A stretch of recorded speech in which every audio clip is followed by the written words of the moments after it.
Assalamu alaikum rahmatullahi wa barakatuhu. Alhamdulillahi rabbil alameen. Nahmaduhu nusalli ala rasulihil kareem ila yawmiddin amma ba'd. Faqad qala Allahu ta'ala fil Qur'anil kareem wal furqanil majid. Fa'udhu billahi minash shaitanir rajim. Bismillahir rahmanir rahim. Inna fi khalqis samawati wal arli wa ikhtilafil layli wan nahari la ayati li ulil albab. Sadaqallahul aliyyil azim. எல்லா புகழும் இறைவனுக்கே. அல்லாஹுடைய அன்பும் அருளும் என் பெருமானார் ரசூலை கரீம் ஸல்லல்லாஹு அலைஹி வஸல்லம் அவர்கள் மீதும் நம் அனைவரின் மீதும் என்றென்றும் நின்று நிலவட்டுமாக. ஆமீன். அல்லாஹுடைய கிருபையினால் அவனது அளப்பரிய நாட்டத்தினால் அல்லாஹு தஆலா அல்லாஹுடைய இல்லமான இந்த மதரசாவில் ஒன்று சேர்த்தது போல் இறையச்சமுடைய ஈமான் கொண்ட மக்களுக்காக அல்லாஹு தஆலா தயார் செய்து வைத்துள்ள அந்த உயர்ந்த சொர்க்கத்தில், குறிப்பாக ஜன்னத்துல் ஃபிர்தௌஸ் என்கின்ற சொர்க்கத்திலும், குறிப்பாக நமது நாயகம் ஸல்லல்லாஹு அலைஹி வஸல்லம் அவர்களோடும் அவர்களுடைய தோழர்களோடும் ஒன்று சேர்ந்து நுழைவதற்கு அல்லாஹ் நம் அனைவருக்கும் தௌஃபிக் செய்வானாக. ஆமீன். நாம் எதை கேட்டோமோ, எதை கேட்க இருக்கிறோமோ அதை நமது உள்ளத்தில் உள்வாங்கி அதை நமது வாழ்விலும் செயல்படுத்தி அதை நாம் மற்றவர்களுக்கும் எத்தி வைக்கக்கூடிய நன்மக்களாகவும் வல்ல ரஹ்மான் நம் அனைவரையும் ஆக்கி அருள் புரிவானாக. ஆமீன். ஹைர். அல்ஹம்துலில்லாஹ். போன வாரம் எதை பத்தி பார்த்தோம்?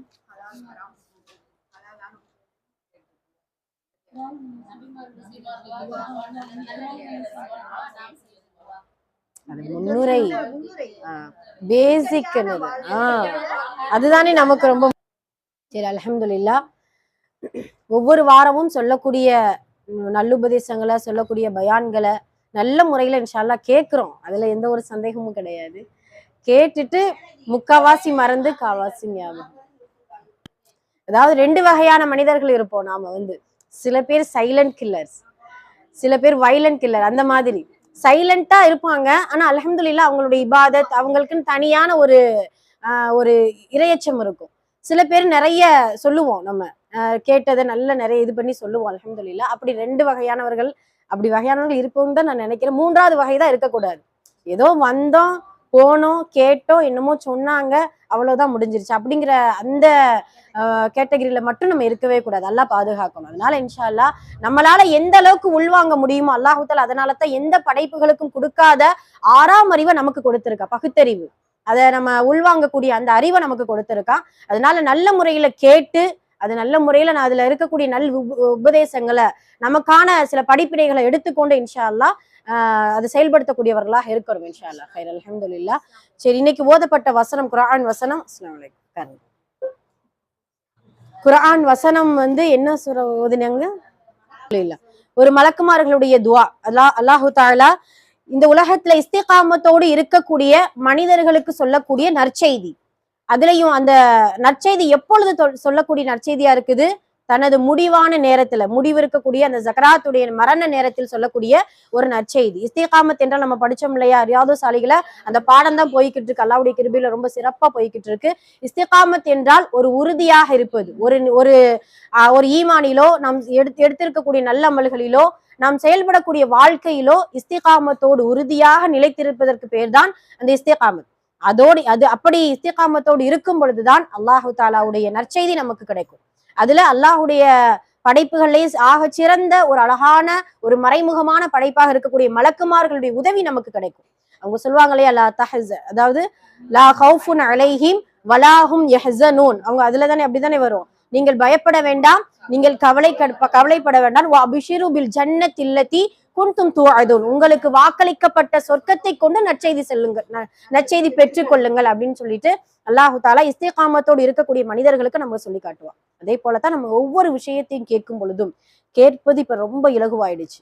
நம்ம இப்ப இருக்கக்கூடிய காலகட்டத்துல கேட்கக்கூடிய பல விஷயங்கள் கேட்பதற்கு இலகுவாயிடுச்சு. வாய்ப்புகளும் நிறைய கிடைச்சிருச்சு. போன்கள் மூலமா நம்ம கேட்கிறோம், இப்படியான மதரசாக்கள் மூலமா நம்ம கேட்கிறோம். நிறைய பேர் நிறைய புக்குகளை நிறைய படிச்சுட்டு நம்ம என்ன செய்யறோம், நிறைய சொல்லி கொண்டு இருக்கிறோம். கேட்பது இலகுவாயிடுச்சு. ஆனால் அதை செயல்முறைப்படுத்துவதுதான் ரசூல் ஸல்லல்லாஹு அலைஹி வஸல்லம் காலத்திலிருந்து 1400 காலங்களுடைய இடைவெளியில நாம இருக்கிறோம். நம்மளிடத்துல இருக்கிறது அல்லாஹுடைய தூதரின் பொன்மொழிகளும் அவர்களுடைய வாழ்க்கை வரலாறுகளும் அவர்களுக்கான சில முன்மாதிரிகளும் தான் நம்ம எடுத்து வாழ்ந்து கொண்டு இருக்கிறோம். அல்லாஹுடைய தூதர் நம்மளோடு இல்லை. அதனால ஈமான நல்ல முறையில் நம்ம பாதுகாப்பது நம்மளுடைய கையில இருக்குது இன்ஷா அல்லாஹ். அதனால கேட்கக்கூடிய விஷயங்களை முதல்ல நம்ம நியத்து வைக்கிறது அதுதான். ஒவ்வொரு பயானுடைய ஆரம்பத்திலையும் நம்ம அதைத்தான் சொல்றோம். நாம் எதை கேட்கிறோமோ அதன்படி உள்வாங்கி அதை மற்றவர்களுக்கும் எடுத்து சொல்லக்கூடியவர்களாக இருக்க வேண்டும் இன்ஷா அல்லாஹ். ஆமா, அதே போல இன்னைக்கு ஓதப்பட்ட வசனத்துல இதுக்கு இந்த இன்னல்லதீன காலு ரப்பனல்லாஹ்க்கு முன்னாடி ஒரு 2 வசனங்கள் வரும். குர்ஆனை ஓதும் பொழுது அந்த காஃபிர்கள் என்ன செய்வாங்களா, நீங்க அதை கேட்காதீங்க, காதுல என்ன செஞ்சுக்கோங்க, விரல்களை வைத்து அடைத்து கொள்ளுங்கள் என்று சொல்வார்களாம். அதெல்லாம் முக்மீன்கள் எப்படி இருக்கணும், முக்மீன்கள் என்ன ஜின்கள் கூட சூரா ரஹ்மான கேட்டு அவ்வளவு அந்த கூட்டத்தில் இடத்துல இப்படி பேசிக்கொள்ளுமா, ஜின்கள் சொல்லுமா போய் நான் இப்படி ஒரு மூசா அலைஹிஸ்ஸலாமுடைய காலத்துல இறக்கப்பட்ட சில வசனங்கள் சில வார்த்தைகளை இன்று நான் ரசூல் ஸல்லல்லாஹு அலைஹி வஸல்லம் அவருடைய கூட்டத்தில் நான் கேட்டேன், அதை கேட்டதுல இருந்து என்னுடைய ஈமான் அவ்வளவு உறுதியாக இருக்குது, தோழர்களை நீங்க கேளுங்க அப்படின்னு சொல்லிட்டு ஜின்களுக்கு ஜின்கள் அட்வைஸ் பண்ணிக்கிற உபதேசம் செய்து கொள்ளும். ஆனால் மனித படைப்பு உள்ள அல்லாஹு தாலா சொல்லக்கூடிய அழகான ஒரு சிறந்த படைப்பாக இருக்கக்கூடிய மனித படைப்பு நாம் தான் குர்ஆனை சுமந்தும் அந்த குர்ஆனை நல்ல முறையில காது தாழ்த்தி கேட்பவர்கள் அரிதாக இருக்கிறோம். அல்லாஹ் பாதுகாக்கணும். அதனால எப்பொழுது இப்போ யாராவது ஒரு பெரிய விஐபி உட்கார்ந்து நம்ம பேசுறாங்கன்னா எவ்வளவு கவனமா கேட்போம்.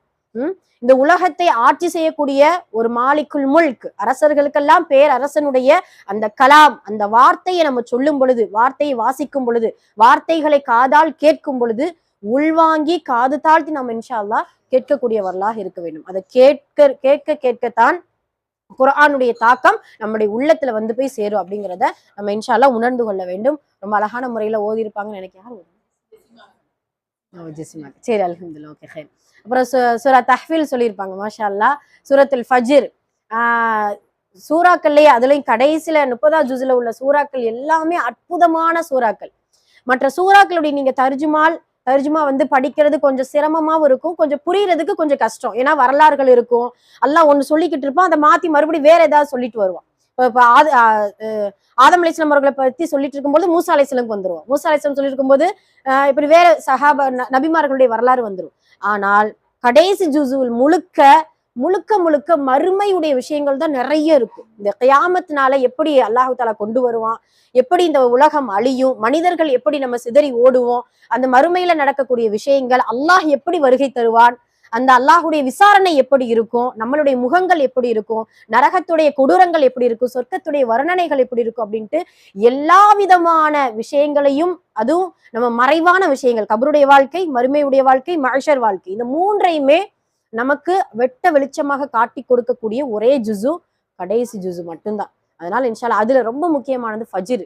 வஜீஅ யௌமஇதின் பிஜஹன்னம யௌமஇதி யததக்கருல் இன்சானு மா ஸஅ.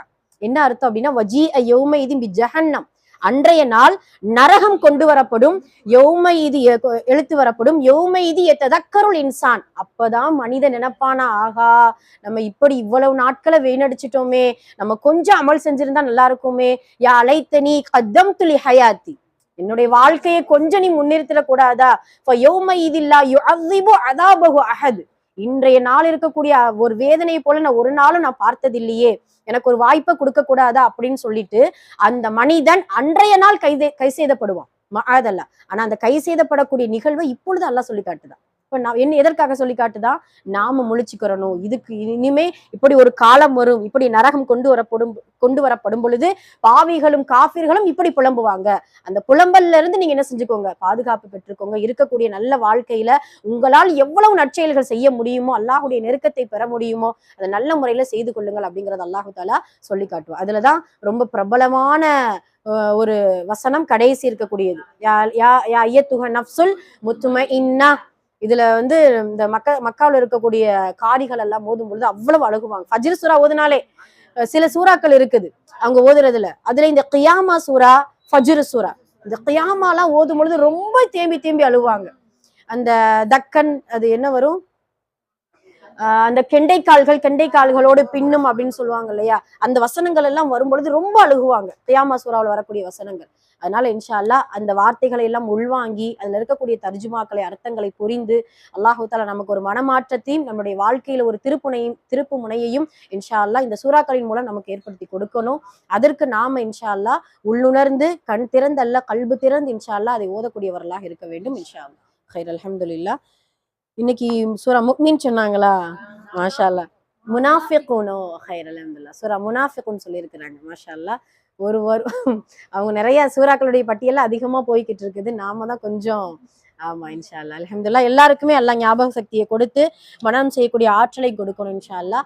இந்த பயானுடைய ஆரம்பத்துல நம்ம ஒரு வசனம் வாசிச்சோம். இன்ன ஃபீ ஹல்கி ஸமாவாத்தி வல் அர்த், நிச்சயமாக வானங்களும் பூமியும் படைக்கப்பட்டதும் வக்திலாஃபி லைலி வன் நஹார், இரவும் பகலும் மாறி மாறி வருவதிலும் லஆயாத்தில் உலில் அல்பாப், நல்லவர்களுக்கு அறிவாளிகளுக்கு அத்தாட்சிகள் உண்டு. சுப்ஹானல்லாஹ். குர்ஆன் முழுக்க அத்தாட்சிகள் தான். ஆமா, தஹஜ்ஜுதில் ஓதக்கூடிய ஒரு அழகான ஒரு வசனம். சூரா ஆல் இம்ரானுடைய கடைசி வசனங்கள் சூப்பர், ரொம்ப அழகான ஒரு சிறப்பான ஒரு அர்த்தங்களை கொண்டது. இதுல பாத்தீங்கன்னா முதல் வசனமே அல்லாஹ் தஆலா என்ன சொல்றான் பாத்தீங்கன்னா, இன்ன ஃபீ ஹல்கி ஸமாவாத் வல் அர்த், நிச்சயமாக இந்த உலகத்திலுடைய வானங்கள் பூமியை படைக்கப்பட்டதோ, சூரியன் சந்திரன் மாறி மாறி வருவதும், இது எல்லாமே அறிவுடையவர்களுக்கு ஒரு அத்தாட்சி. குர்ஆன் முழுக்குமே அல்லாஹுடைய அத்தாட்சிகள் தான்.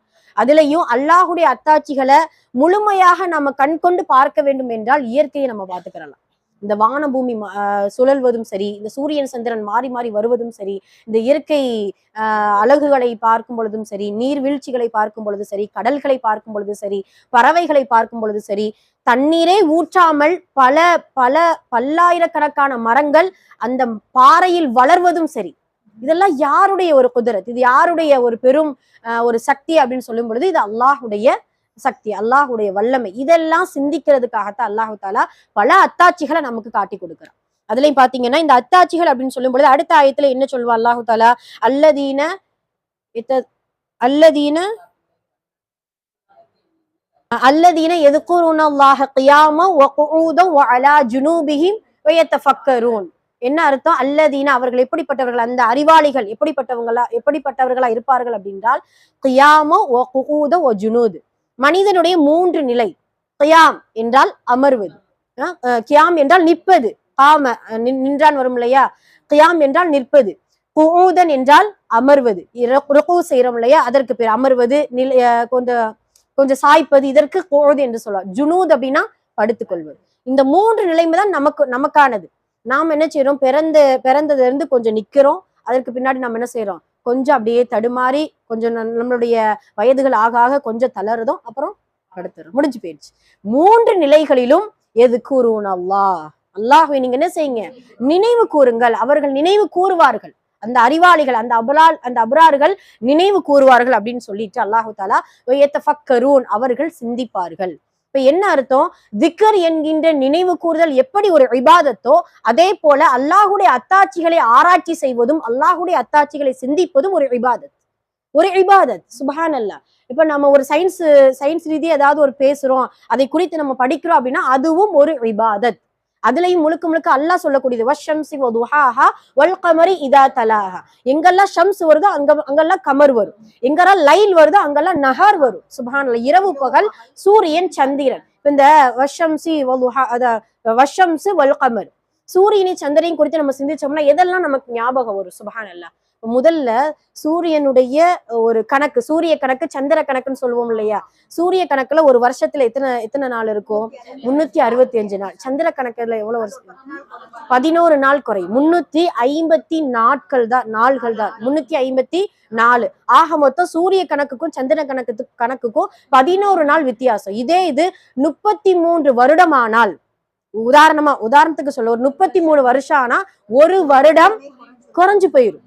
அதனாலதான் அல்லாஹு தாலா நமக்கு ஹஜ்ஜு செய்யறதா இருந்தாலும் சரி, நோன்பு வைக்கிறதா இருந்தாலும் சரி, எதையுமே சந்திர கணக்குப்படிதான் நம்ம நோன்பு வைக்கிறோம். பிறை பார்த்து தானே நோன்பு வைக்கிறோம். இப்ப சூரியன் கணக்குப்படி பார்த்தோம்னா அது செட்டே ஆகாது, நம்மளுடைய அமல்களுக்கும் செட் ஆகாது, நம்மளுடைய வாழ்க்கையுடைய சுழற்சிக்கும் செட் ஆகாது. ஏன்னா அல்லாஹு தாலா எப்பொழுதுமே அதிகமா சூரியன் என்ன செய்யும், வரும், நல்ல வெளிச்சம் கொடுக்கும், இதை நம்ம எப்படி கணக்கு பண்ணும்? ஆனா அந்த நிலாவை, அந்த சந்திரனை என்ன செய்யறா, தேய்பிறையாக்குறான், வளர்பிறையாக்குறான், முழுமைப்படுத்துறான், மறுபடியும் தேய்பிறையாக்குது, மறுபடியும் அதற்கு கீழே குறையுது. அதுக்கப்புறம் என்ன செய்யுது, சில நேரம் ஒரு நாள் 2 நாள் சந்திரனை இல்லாமல் கூட ஆகுது. சுப்ஹானல்லாஹ். இப்படி நமக்கு நம்மளுடைய வாழ்க்கை சுழற்சிக்கு ஏற்றவாறு இந்த இயற்கை சூழலை அல்லாஹ் ஆக்கி கொடுத்திருக்கின்றான். சுப்ஹானல்லாஹ். நமக்கெல்லாம் தெரியும் பஞ்சபூதங்கள் அப்படின்னு சொல்லுவோம் இல்லையா, நீர், நிலம், காற்று, ஆகாயம், நெருப்பு, இந்த பஞ்சபூதங்கள். இதை என்ன ஆச்சுன்னா இது எல்லாமே மஹ்லூக், படைக்கப்பட்டது. ஆனா அந்த மனித சமுதாயம் எப்படி ஆக்கிட்டா அப்படின்னா, அது என்னது, பூமி மாதா, அது என்ன கடவுள் போல ஆக்கிட்டாங்க. அப்புறம் நெருப்பு என்ன செய்யறது, வணங்குறது, அக்னி அது என்னென்னமோ சொல்லுவாங்கல்ல இல்லையா, அப்படி அந்த மாதிரியான மகளுக்குகளை எல்லாம் காலிக்காக மாட்டிட்டாங்க. அல்லாஹ் பாதுகாக்கணும். ஆனால் இவ்வளவு எல்லா படைப்புகளும் மகளுக்கு தான், அல்லாஹுவால் படைக்கப்பட்டதுதான். அதுல நம்ம பார்த்தோம்னா இந்த காற்று எடுத்துக்குவோமே, நபி ஸல்லல்லாஹு அலைஹி வஸல்லம் அவர்கள் அழகா சொல்லுவாங்க, இந்த காற்று அடிக்கும் பொழுது காற்று அல்லாஹு தாலா ரஹமத்தாகவும் நமக்கு இறக்கி கொடுப்பான், அதாபாகவும் இறக்கி கொடுப்பான். எல்லாமே அப்படிதான். ஒரு மழை பெய்தாலும் ரஹமத்தும் நமக்கு வருது, அதாபும் நமக்கு வருது. இந்த காற்றை எடுத்துக்கிட்டோம்னா, நம்ம காற்று அடிக்கும் பொழுதுதான், ரொம்ப பயங்கரமான காற்று அடிக்கும் பொழுது அல்லாஹு தாலா, அல்லாஹுடைய தூதர் நமக்கு ஒரு அழகான துவா கற்றுக் கொடுப்பாங்க. யா அல்லாஹ், இந்த காற்றை ராஹத்தான காற்றாக ஆக்கி கொடு, அதாபான காற்றாக நீ ஆக்கி விடாதே அப்படின்னு சொல்லிட்டு துவா செய்வாங்க. அப்படி துவா செய்ய சொல்லி இருக்கிறாங்க. சுபஹானல்லாஹ். அதே போலத்தான் ரசூல் ஸல்லல்லாஹு அலைஹி வஸல்லம் காலத்துல அவங்களுடைய வாழ்க்கையில ஒரு அழகான ஒரு சம்பவம் நடக்கும். அதாவது, எனக்கு அல்லாஹ் காற்றை கொண்டு உதவி செய்தான், ஆது சமூது கூட்டத்திற்கு அதே காற்றை கொண்டு அழித்தொழித்தான். என்ன அப்படின்னா, எனக்கு கீழ் காற்றிலிருந்து உதவி செய்தான், ஆது சமூகத்திற்கு மேல் காற்றிலிருந்து அழித்தொழித்தான், அழித்து விட்டான் அப்படின்னு சொல்லுவாங்க. எதனால அப்படின்னு சொல்லும் பொழுது, உங்களுக்கு எல்லாம் தெரியும், ஹந்தக் யுத்தம். அந்த ஹந்தக் யுத்தம்னா என்ன ஞாபகம் வருது நமக்கு? அகழ் தோண்டுவார்கள். மக்காவை சுத்தி மதீனாவை சுத்தியா? மதீனாவை சுத்தி அகழ் தோண்டுவாங்க. அந்த அகழ் தோன்றுவதற்கு யாரு இது கொடுப்பாங்க? சல்மான் ஃபாரிஸ் ரலியல்லாஹு அன்ஹு அவர்கள் அவங்க வந்து ஒரு ஆலோசனை செய்வாங்க. அதன் அடிப்படையில போர்கள்லயே ரொம்ப கடினமாக்கப்பட்ட போர், பல போர்கள் இருக்கு. அதுல ரொம்ப வரலாற்றுல இடம் பிடித்த போர் ஹந்தக் போர், ஹுனைன் போர். இந்த பத்ர் போர்லாம் வந்து அல்லாஹ்வுடைய உதவி கிடைச்சிருச்சு. உஹது போர் வந்து கொஞ்சம் தோல்வியில முடிஞ்சாலும் அதுல பல படிப்பினைகள் இருக்குது. ஆனால் எந்த ஒரு உதவிகள் இருந்தாலும் கொஞ்சம் லேட்டா, அல்லாஹ்விடத்துல இருந்து கொஞ்சம் லேட்டா கிடைத்த ரொம்ப கடினத்திற்கு உள்ளாக்கப்பட்ட போர்கள் 2.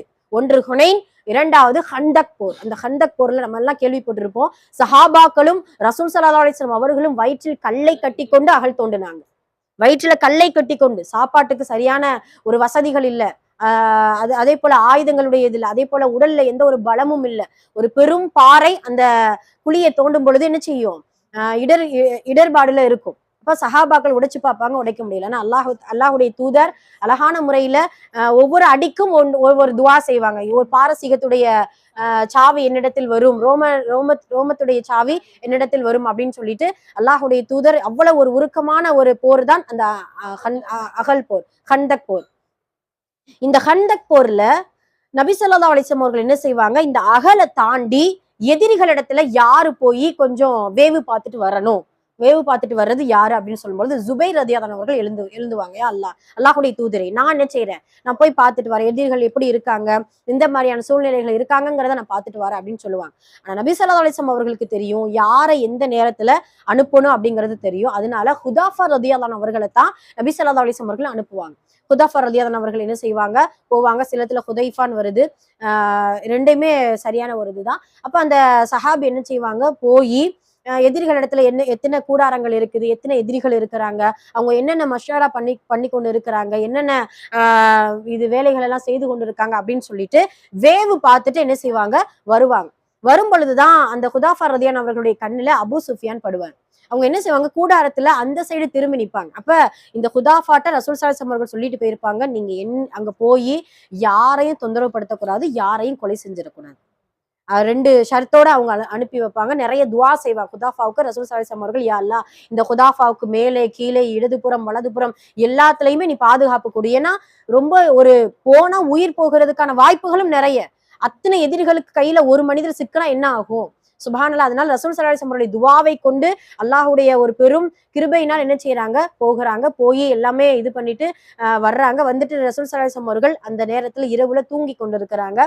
தூங்கி கொண்டிருக்கும் பொழுது அழகான அந்த வர்ணனை, ரசூல் ஸல்லல்லாஹு அலைஹி வஸல்லம் அவருடைய பாதத்திற்கு அடியில் என்னுடைய நெஞ்சத்தை வைத்து நான் அணைத்து படுத்துக் கொண்டேன். படுத்துட்டு அவங்க தூங்கி எழுந்ததுக்கு அப்புறம் தான் இந்த விஷயங்கள் எல்லாம் சொல்றாங்க. இப்படி எல்லாம் இருக்கிறாங்க அல்லாஹ்வுடைய தூதரே, அவங்களுடைய கூடாரங்கள் இப்படி அமைக்கப்பட்டிருக்குது, இத்தனை எதிரிகள் இருக்கிறாங்க, நான் அபூ சுஃபியானை பார்த்தேன், ஆனா உங்களுடைய கட்டளைகளுக்கு மீறி நான் அவரை கொலை செய்யலை அப்படின்னு சொல்லிட்டு பல விஷயங்கள் சொல்லி வந்துருவாங்க. சுப்ஹானல்லாஹ். அதற்கு பின்னால் அல்லாஹு தஆலா ஒரு பெரும் காற்றை அனுப்பி அந்த போரையே என்ன செஞ்சிருவான்?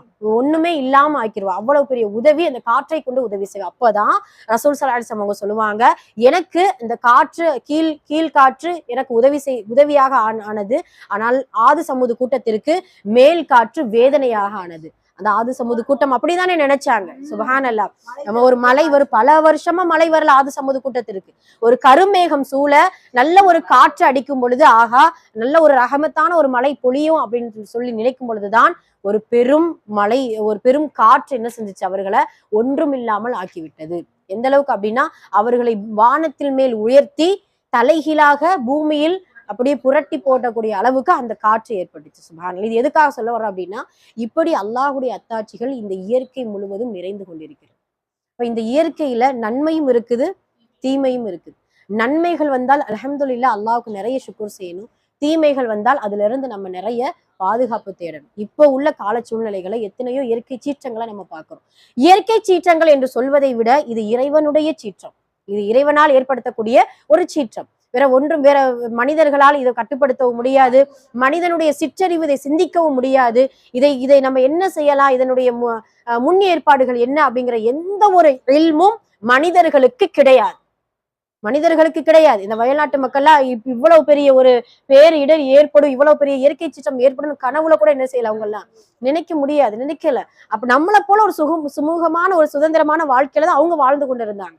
அதுலயும் அந்த வயநாடு மக்கள்லாம் பாத்தீங்கன்னா நிறைய இபாது செய்யக்கூடியவர்களும் இருக்கிறாங்க. அதே இது இந்த கேரளா நம்ம எடுத்துக்கிட்டோம்னு நினைச்சுக்கோங்களேன், சுபஹானல்லாஹ் நிறைய இபாதசாலிகள் அதிகம். அவங்களுடைய குர்ஆனுடைய ஓதுதல் தனியா இருக்கும். அவங்க அல்லாஹுடைய மீது முஹப்பத் வைக்கிறது அது ரொம்ப அற்புதமா இருக்கும். அதுல ரசூல் ஸல்லல்லாஹு அலைஹி வஸல்லம் அவர்கள் மீது தீரா காதலா வச்சிருப்பாங்க. அவங்களுடைய முஹப்பத் அப்படி இருக்கும். சுப்ஹானல்லாஹ். இதுல நம்ம நிறைய செய்திகள் நீங்க கேள்விப்பட்டிருப்பீங்க. ஒருத்தர் போன் போடுறாராம், அது எங்க மண்ணுக்கு கீழையா இல்ல எதுல நிலச்சரிவுக்கு சிக்கி கொண்டா இல்ல, போன் போடுறாங்க, நான் இப்படி ஏதோ ஒரு இடர்பாடுல நான் சிக்கிட்டேன், என்னை யாராவது கொஞ்சம் உதவி செய்யுங்களேன் அப்படின்ட்டு சொல்லி கொண்டிருக்கும் பொழுது அவங்க போன்ல சார்ஜ் வேற இல்ல, என்னுடைய போன்ல கொஞ்சம் சார்ஜ் வேற ரொம்ப கம்மியா இருக்கு அப்படின்னு சொல்லி கொண்டிருக்கும் பொழுதே போன் கட் ஆயிடுச்சு, முடிஞ்சு போச்சு. அவர் இன்று வரைக்கும் கிடைக்கல, இப்பொழுது வரைக்கும் கிடைக்கல. அழகான இன்னைக்கு ஒரு ஸ்டேட்டஸ் வச்சிருந்தாங்க, நாமெல்லாம் இறந்தா மண்ணுக்குள்ள போய் நம்மளை தேடி போய் அடக்கம் செய்வோம், மண்ணே அவர்களை இழுத்து கொண்டது, அவ்வளவுதான். கபர் முடிஞ்சு போச்சு. அவங்களுக்கு எந்த ஒரு ஜனாசா தொழுகையும் கிடையாது, கஃபன் கிடையாது, அவங்களுக்கான கபருடைய எந்த ஒரு இதுவுமே கிடையாது, எல்லாம் முடிஞ்சு போச்சு, அவ்வளவுதான். அவங்களுடைய கபர் வாழ்க்கையை ஆரம்பிச்சுட்டாங்க.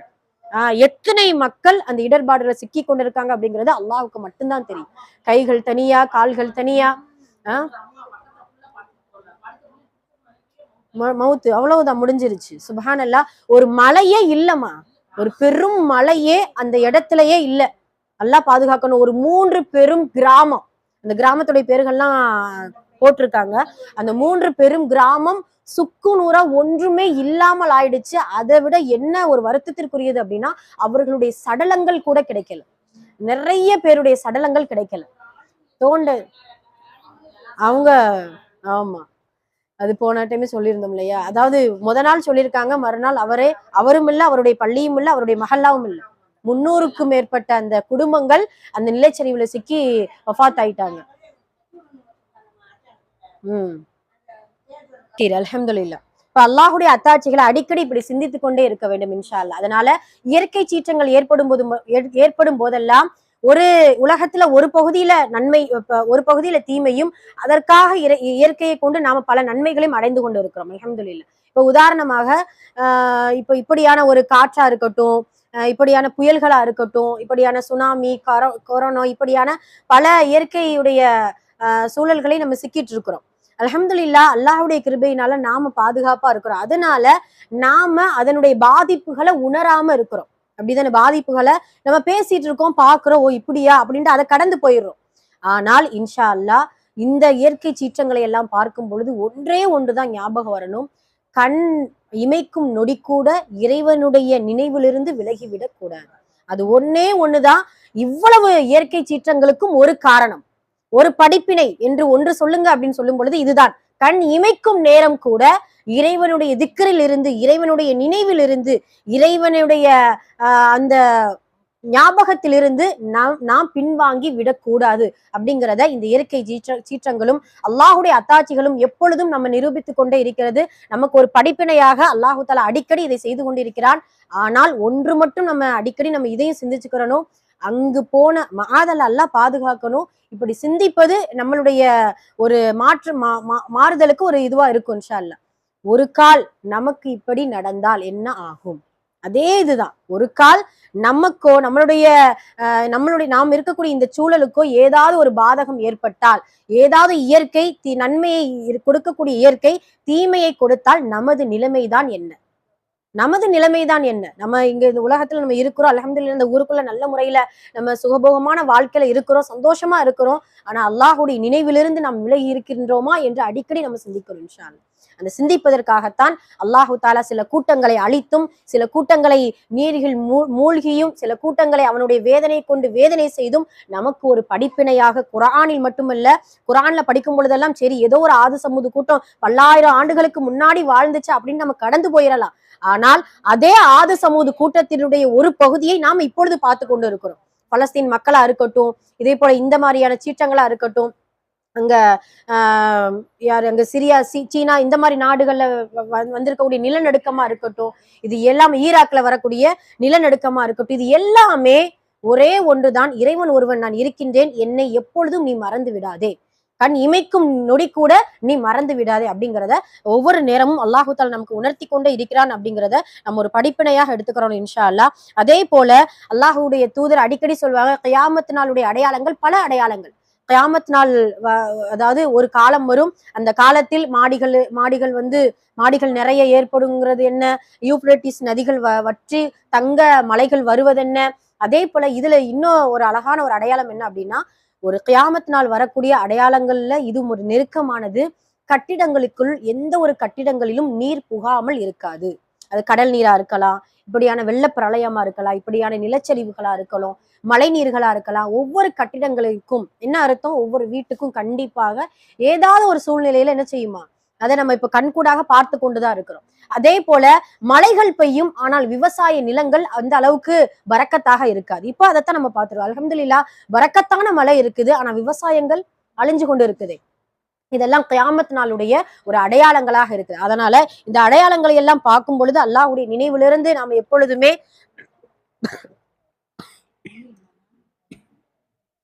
சரி அல்ஹம்துலில்லாஹ். அதனால கண் இமைக்கும் நொடி பொழுது கூட இறைவனை மறக்காமல் இன்ஷா அல்லாஹ் இருக்க வேண்டும் என்பதற்குத்தான் இவ்வளவு பெரிய அத்தாட்சிகளை நமக்கு அடிக்கடி அல்லாஹ் காட்டிக் கொண்டிருக்கிறான். இறைவனுடைய நினைவுகள் நினைத்து கொண்டே இருந்தால் நமக்கு என்ன கிடைக்கும் அப்படிங்கிறத ரசூல் ஸல்லல்லாஹு அலைஹி வஸல்லம் அவர்களிடத்திலிருந்து ஒரு சஹாபி வந்து கேட்கிறாங்க, அல்லாஹ்வுடைய தூதரே, எனக்கு எல்லா ஷரியத் சட்டங்களையும் ஒரு செயல் செய்தால், எல்லா ஷரியத்துடைய சட்டங்களையும் நான் நிறைவேற்றக்கூடிய அளவுக்கு எனக்கு அந்த செயல் இருக்கணும். இப்ப நம்மளுடைய இதுல நம்ம யோசிச்சோம்னா ரியாலு சாலிகள் வருது இல்லையா, அது 2 ரிவாயத்தா வருது. ஒன்று நம்ம ரியாது சாலிகளை நம்ம படிச்சுட்டு இருக்கோம். என்ன படிச்சுட்டு இருக்கோம், யா அல்லாஹுடைய தூதரே, இஸ்லாமிய மார்க்கத்துல எல்லா சட்டதிட்டங்களையும் பின்பற்றக்கூடிய அல்லது இஸ்லாமிய மார்க்கத்துல உங்களை தவிர வேற யார்கிட்டையுமே இந்த விஷயத்தை நான் கேட்கவே கூடாது. அது போல ஒரு விஷயத்தை நீங்க ஒரு அமல ஒரு செயல் ஒரு ஒரு உபதேசத்தை எனக்கு நீங்க சொல்லுங்க அப்படின்னு சொல்லும்போது, சும்மஸ்தகீம் ஆமன்து பில்லா சும்மஸ்தகீம், அல்லாஹ்வை கொண்டு ஈமான் கொள்ளுங்கள், அதில் நீங்கள் நிலைத்திருங்கள் அப்படிங்கிறத நபி ஸல்லல்லாஹு அலைஹி வஸல்லம் அவர்கள் அந்த சஹாபிக்கு சொல்லி கொடுப்பாங்க. இங்க வந்து இன்னொரு சஹாபி எப்படி கேள்வி கேட்கிறாங்க அப்படின்னா, ஷரியத்துடைய சட்ட திட்டங்களை எல்லாம் ஒரு செயல் செய்தால் இதெல்லாம் நிவர்த்தி செய்வதற்கு எனக்கு ஒரு சமமா இருக்கணும், அது போல ஒன்றை மட்டும் நீங்க சொல்லுங்க அப்படின்னு சொல்ல ரசூல் ஸல்லல்லாஹு அலைஹி வஸல்லம் அவங்க சொல்லுவாங்க, உங்களுடைய நாவும் கல்பும் எப்பொழுதும் இறை நினைவிலேயே நனைந்திருக்கட்டும். எப்பொழுதும் இறை நினைவிலேயே நாவு மட்டுமல்ல கல்பும் நனைந்து கொண்டே இருக்கட்டும். என்ன அர்த்தம், நீ வியாபாரம் செய்யறியா, அல்லாஹ்வுடைய நினைவு இருக்கணும். நீ ஒரு குடும்பமா இருக்கிறியா, அல்லாஹ்வுடைய நினைவு இருக்கணும். எங்கேயாவது ஒரு உலகத்துல ஏதோ ஒரு மூளைக்கு போறியா, அல்லாஹ்வுடைய நினைவு இருக்கணும். என்ன செயல் செய்தாலும் அல்லாஹ் பார்க்கிறான், அல்லாஹ்வுடைய சட்டதிட்டங்கள், அல்லாஹ் இது எனக்கு ஆகமாக்கி கொடுத்திருக்கின்றான், அல்லாஹ்வுடைய கோபம் உண்டு இதுல, அல்லாஹ்வுடைய ஒரு நெருக்கம் உண்டு இந்த அமல்கள்ல அப்படின்னு சொல்லிட்டு எல்லா திசைகளிலும் எல்லா வாழ்வியுடைய வட்டத்திலும் என்னுடைய நினைவு இருக்க வேண்டும் என்பதை ரசூல் ஸல்லல்லாஹு அலைஹி வஸல்லம் அவர்கள், அதாவது அல்லாஹ்வுடைய நினைவு இருக்க வேண்டும் என்பதை அந்த சஹாபிக்கு சொல்லி கொடுக்குறாங்க. சுப்ஹானல்லாஹ். அப்ப இப்படி ஒரு நினைவு இருந்தா போதும், ஷரியத் சட்டத்தை நல்ல முறையில நம்ம பின்பற்றிடலாமே, அப்படிதானே? ஒரு தொழுகையா இருந்தாலும் ஒரு நோன்பா இருந்தாலும், நோன்பு என்பது இறைவனுக்கும் நமக்கும் உள்ளது. அந்த 4 சுவற்றுக்குள்ள மறைவான அந்த இடத்துல கூட அல்லாஹ்வுடைய நினைவு இருந்தா அது எந்த ஒரு உணவையும் நம்ம என்ன செய்ய முடியாது, சாப்பிட மாட்டோம், எந்த ஒரு தீமையான காரியத்திலும் ஈடுபட மாட்டோம். ஏன், நான் நோன்பு வச்சிருக்கிறேன். ஏன், அல்லாஹ் பார்க்கிறான். எதனால, அல்லாஹ் எனக்கு இந்த நோன்பிற்கான கூலி அவன் கொடுப்பான். இப்ப எல்லாத்திற்கும் ஒரே காரணம் இறை நினைவு மட்டும்தான். அந்த இறை நினைவை நீங்க எப்பொழுதுமே நினைச்சு கொண்டு இருங்க. உன்னுடைய நாவும் கல்வும் நினைத்து கொண்டு இருந்தாலே போதும். எல்லா சட்டதிட்டங்களையும் எல்லா அமல்களுக்கும் இது போதுமானது அப்படிங்கிறத ரசூல் ஸல்லல்லாஹு அலைஹி வஸல்லம் அவர்கள் நமக்கு அந்த சஹாபிக்கு சொல்லி கொடுக்குறாங்க. அதே போல இப்னு அப்பாஸ் ரலியல்லாஹு அன்ஹு அவர்கள் சொல்லுவாங்க, உங்கள் எதிரிகளை நீங்க எதிர்க்க முடியவில்லையா? உங்களுடைய எதிரிகளை இப்பயுமே நம்ம எத்தனையோ இந்த முஸ்லிம்களுக்கு பல எதிரிகள் இருக்கிறாங்க. அந்த மதத்தின் ரீதியாக இல்ல ஆட்சியின் ரீதியாக பல எதிரிகள் இருந்தாலும் நம்மளால் எதிர்க்க முடியவில்லை. அந்த சூழ்நிலை தான் நம்ம பலகீனமாக இருக்கிறோம். அதே போல சில பேருக்கு தஹஜ்ஜுத் தொழுவதற்கான உடல் சூழ்நிலையோ உள்ளம் சூழ்நிலையோ ஏற்படாம இருக்கும்.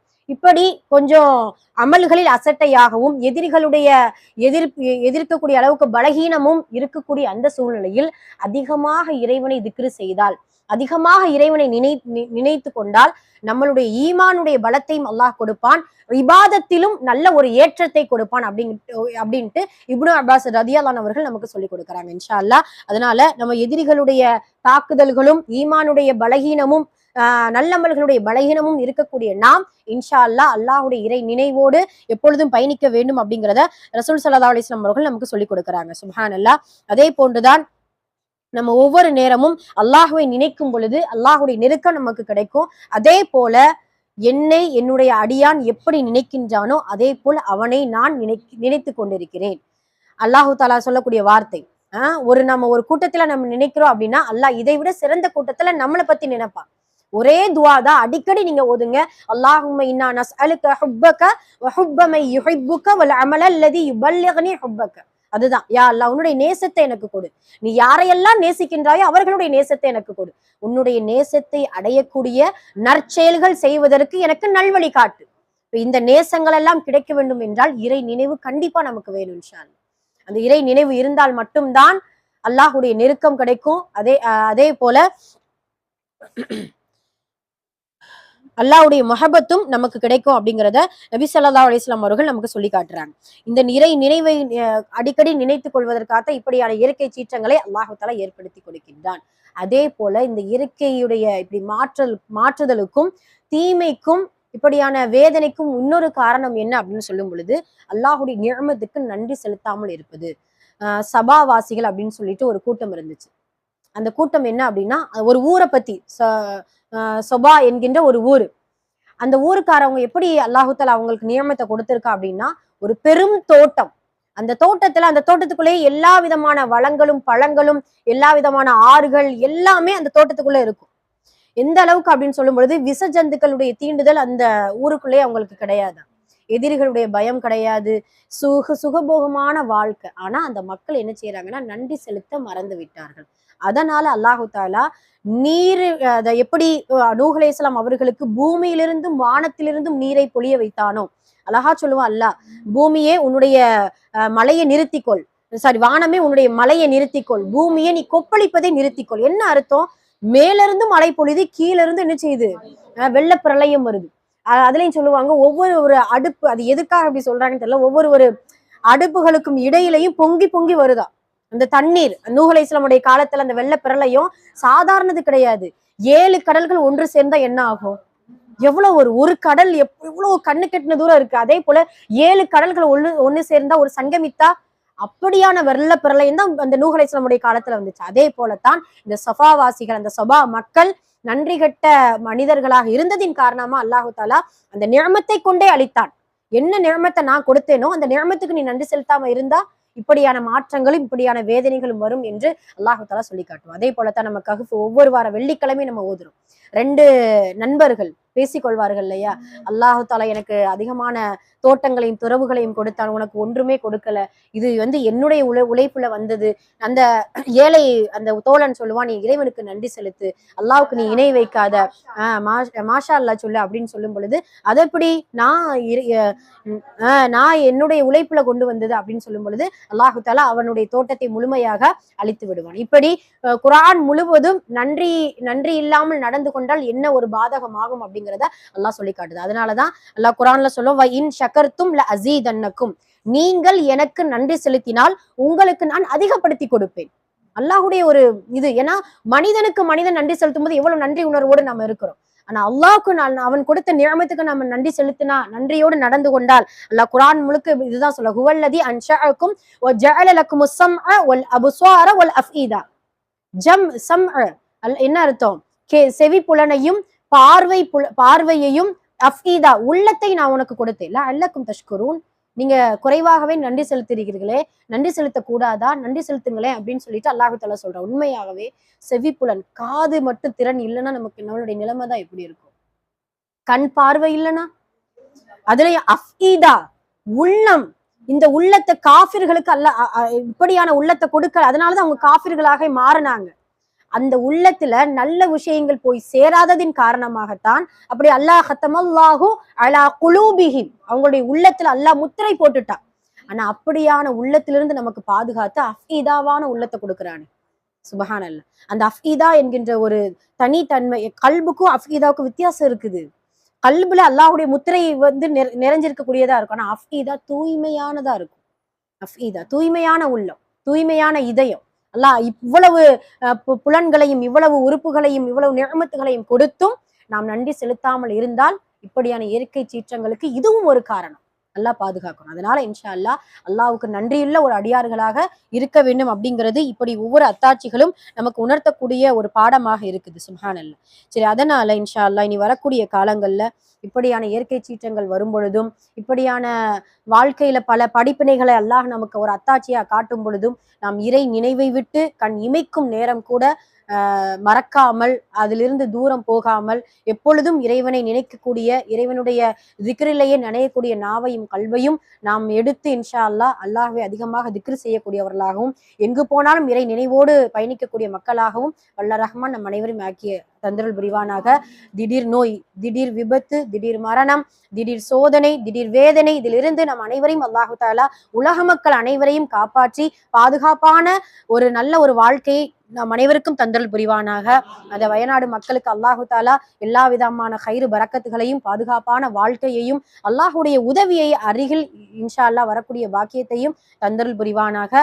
அல்லாஹும்ம இன்னா நஊது பிக்க மின் ஸவாலி நிஅமத்திக வ தஹவ்வுலி ஆஃபியத்திக வ ஃபுஜாஅத்தி நிக்மத்திக வ ஜமீஇ சகத்திக. இந்த துஆவை எப்பொழுதும் அடிக்கடி ஓதிக்கொண்டே இருக்கணும். யா அல்லாஹ், நீ தந்த அருள்கொடை நீங்குவதிலிருந்தும், நீ தந்த ஆரோக்கியம் இல்லாமல் ஆவதிலிருந்தும், உனது எதிர்பாராத தண்டனையிலிருந்தும், உனது எல்லாவித கோபத்திலிருந்தும் ரப்பே உன்னிடத்தில் நாங்கள் பாதுகாவல் தேடுகிறோம் அப்படின்னு சொல்லிட்டு இன்ஷா அல்லாஹ் அதிகமா ஓதணும். அல்லாஹு தஆலா எல்லா விதமான பேர் ஆபத்துகள்ல இருந்து நமக்கு பாதுகாப்பு கொடுத்து, அவனுடைய கோபத்திலிருந்து நமக்கு முதல்ல பாதுகாப்பு கிடைக்கணும். அல்லாஹுடைய கோபத்தினுடைய முதல் வெளிப்பாடு இந்த இயற்கை சீற்றம் தான். அல்லாஹ் வேற எதுலையும் நமக்கு கோபத்தை காட்ட மாட்டான். தனித்தனியா குடும்பமா கோபத்தை காட்டுறது வேற.